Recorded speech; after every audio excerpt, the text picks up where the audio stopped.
The best piece of business advice that I ever learned was the adage to think big, start small. This proverb is applicable to just about everything in life, but especially for those who are trying to bring the kingdom of heaven into their business. If you are interested in hearing some practical examples of how this biblical principle can help you succeed in your kingdom business assignment and save you from making costly mistakes, then this video is for you. Transforming your business from struggling to success and from success to significance. Over 20 years ago, I was working as a project manager at a Fortune 500 company in the telecommunications industry. I was working on a very large global software program, and I was one of many project managers on this project. My boss was the person who was over all the project managers in this group. Joe had a sign over his desk that read, "Think big, start small." I asked him what the sign meant. What was the significance of this sign? He replied to me that it was simply the best project management advice that he had ever heard. Very quickly, I learned that Joe was right. It was true in regards to project management, but this proverb was also applicable to just about everything else in life as well. In fact, it even had a scriptural basis for it. Over 20 years later, I'm saying that not only is think big, start small the best project management advice I ever heard, it may be the best business advice I've ever learned. Let's look at why. To show you the significance of this adage, I want to start with one anecdote about one of my clients to give you an idea of why this proverb is so applicable and so powerful.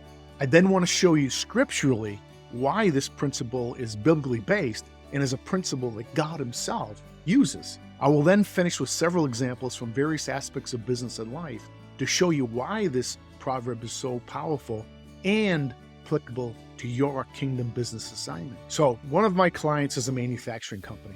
When they first started in business, none of the owners who are devout Christians or their staff had any background in accounting or any experience that would qualify them to be a CFO of a company, allow them to work with banks to get the lines of credit and financing that they would need to grow this manufacturing company. Not to mention payroll taxes, cost of goods sold, accounting software, and all the taxes and license that go into operating a multi-million-dollar manufacturing company.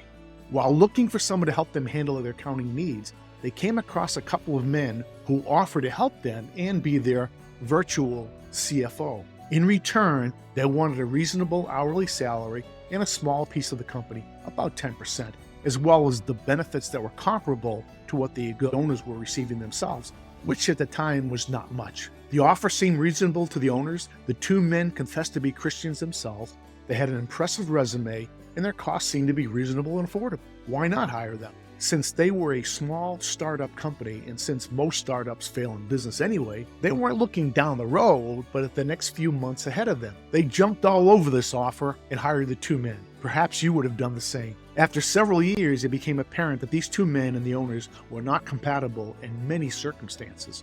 Although they professed to be Christian, they didn't believe the company should be giving charitable donations or hiring business intercessors. In fact, they disagreed with many expenses and business investments that the owners wanted to make. Additionally, the owners started to feel that the two men were taking advantage of them and found out that they had worked the same type of business partnership with many other small businesses. So after a few years, the owners terminated the two virtual CFOs. The two men immediately wanted the owners to buy them out. Remember, they owned 10% of the company. The owners wanted to buy them out, but couldn't afford to do it at that time. Over the next 10 years, the two men would contact the owners at least once a year and threatened all kinds of legal action if the owners didn't buy them out. During most of that 10-year time frame, the owners couldn't afford to buy them out. At other times, they just couldn't agree on a reasonable price for the shares. Finally, the two men made good on their threats and brought a shareholder derivative lawsuit against the owners for improperly managing their company. You may think that as the majority owner, you have the upper hand in everything,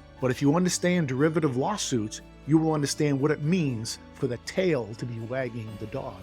In the end, the court appointed an arbiter, and they settled at a ridiculous price that required them to get a loan and pay the two men over several years. What's the lesson? Think big, start small. What they should have done is hire the two men on an hourly basis, see how that worked out, see if they truly were compatible in their beliefs and methods for running a company. Then consider giving them a piece of the company. I found that most people go into marriage with a backup plan in case the marriage doesn't work, knowing that half the time marriages don't work. But those same people will go into a business relationship expecting it to last forever, and it rarely ever does. I'm just quoting some statistics here on marriage and businesses. Don't shoot me down for telling the truth. Now let's look at some scriptures of how God employs this principle of think big, start small himself.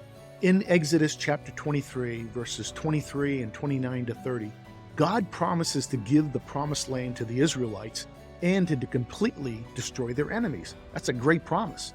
However, he says that he would not do it in 1 year and explained why, so that the land would not become desolate and the beasts of the field too numerous for them. He would drive them out little by little until the Israelites became fruitful and possessed the land. The little by little method was for their benefit, not God's. It was in their best interest. We often think that getting everything right now is in our best interest, but God says that little by little, line by line, precept by precept, here a little, there a little, is the best for our sakes. James chapter 5, verses 7 to 8 tells us to be patient like the farmer who waits for the precious produce of the soil and waits for the early and latter rains that nurture the seed and brings it to fruition. Our faith is like a seed that is planted in good soil. It will come to fruition as long as we water it and nurture it. The whole farming process is based upon the principle of think big, start small. In the stories of Abraham and King David, we see how God promotes people and gives ever-increasing revelation and prosperity. With Abraham, he was called out of the Ur of the Chaldees, not knowing where he was going. He was then told to go to the land of the Canaanites. He was then told he'd be the father of many nations. He was then given Isaac, the promised child. He was then told to sacrifice Isaac. When he obeyed God, God gave him further revelation of his future and mission in life. Revelation and abundance were given to him little by little and always after acts of obedience. With David, he was anointed king, but first had to kill Goliath, then serve the existing king, then run away from Saul for over 10 years, then become king over just a small portion of Israel before becoming the king over all Israel, which is a position that he was promised right from the very beginning. God gives assignments and instructions to us. Promotion comes as a result of obedience to the last assignment he gave us. God always has big plans for us, but he always starts us out in smaller assignments. Think big, start small. Finally, Zechariah 4:10 admonishes us not to despise the day of small beginnings. Why? Because God thinks big, but generally starts small. So don't despise the day of small beginnings in what you're doing. Now let's look at some practical examples in business and life regarding this concept of think big, start small. So let's go back to project management. Remember, Joe said it was the best project management advice he ever learned, and I agree with him. So let's start with project management. I think the best project management story you can look at is the NASA moon landing. In order to put a man on the moon, there were so many things that had to be done that NASA broke it off in bite-sized pieces. The first thing you have to do is be able to get a rocket into outer space. We then have to get a satellite into outer space. If you can't get a satellite out there, you're not going to be able to get a spaceship. We'll then be able to have a space capsule that will not only obtain orbit, but we have to be able to move the capsule in terms of thrusters so that we can get it back down, because unless the capsule is at a proper angle, when it comes through the atmosphere, it'll burn up. So we have to be able to control that. Then there was the spacewalk. Imagine being the first person to do a spacewalking, especially when you realize that the space capsule itself is traveling about 17,000 miles per hour. When you step out the door, that's how fast you're traveling through space. On top of that, how did you even get out the door? They had to create these pocket rocket thrusters in order to push the astronaut out of the capsule so we can get out of space and get back in. So these are all things that had to be taken care of step by step. In fact, when you look at it, Apollo 10 was called the dress rehearsal. In Apollo 10, they went to the moon and came back. They actually even separated the capsule. It descended to 16 miles off of the moon's surface and then came back and reunited with the service module. They did everything in Apollo 10 except actually land on the moon. So when they get to Apollo 11, there's very little that's left that they haven't actually accomplished before. I've been a project manager many times in large projects, and I'm going to tell you, when the project's over and we're writing up our lessons learned, I can guarantee what I'm going to write down in terms of what would I do differently? Where was the problems we had? Where were the challenges, and what would I do differently?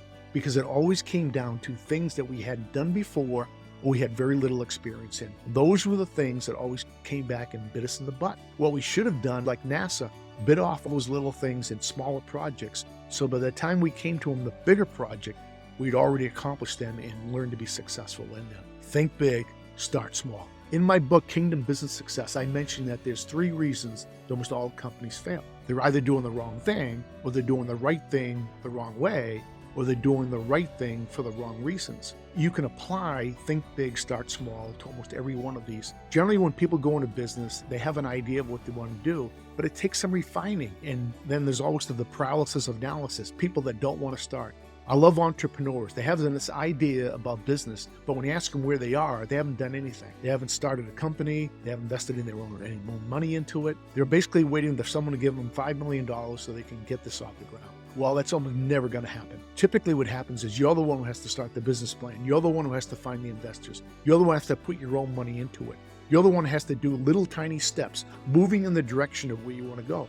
Think big, start small. In terms of business partnerships and business deals, this is probably the #1 way I've seen that business people fail, just as I gave you that anecdote in the very beginning about this small manufacturing company. Typically what happens is that people, they want to do business with other people, and the terms of that is such that they have to, give up their firstborn child. It's ridiculous. What you want to do is wade the waters in these business deals, and especially when you've never done business with them before. Do a small deal rather than wait for the big one to come in. Don't try to swing for the fence. Let's just see if we can get a single and get on base.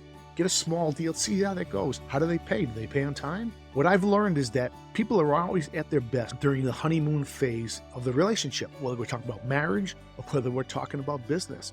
If the people are giving you a hard time before you actually sign on the dotted line, don't expect it to get any better after the deal is consummated. Think big, start small, move slowly into these long-term relationships. What about marriage? Most marriages don't get in trouble overnight. They won't get out of it overnight. You have to have a vision of what your marriage wants to be and then start working towards it. Think big about your marriage, but take small steps every day. Each day, try to be the best spouse you can be. Think big, start small.